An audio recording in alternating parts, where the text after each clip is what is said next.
The euro currency extending April gains, taking us up as high as 120.48 today.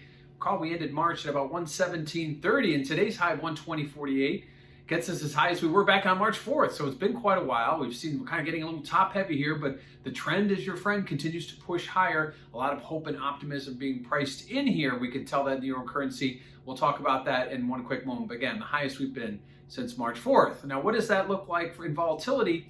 Well, if you check out that CVOL index over at cmegroup.com, you'll notice that volatility has been drifting lower as prices have been going higher, which is natural. Obviously, it's more of a risk-on type of trade buying the euro at this point, and that would suggest that risk takers are happy to jump into the pool with both feet as volatility is declining. So at this point, volatility continues to go lower. We aren't seeing any knee-jerk reactions. Clearly, with some things on the calendar ahead, we could, but ultimately right now we've just been trending lower as prices have been trending higher. That has been the relationship.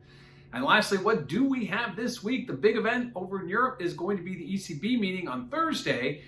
Some hope and optimism that I mentioned earlier as far as vaccines and reopening and ending lockdowns. Likewise, there is some hope that there will be some more global demand build up for European goods. And maybe even a possibility that they tweak their PEP program, that's their Pandemic Emergency Purchasing Program, possibly in a more hawkish way. It means pulling back a little bit, something I don't think many expected.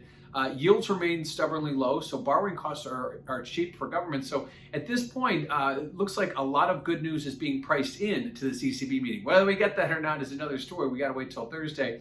But a lot of the rise that we've seen in the euro currency here over the last 3 weeks or so has been maybe building up to what might be a turning point for the pandemic in Europe. So at this point, hitting the highest level we've traded since March 4th has been a very beneficial month for anyone long the euro as April continues to push forward and higher.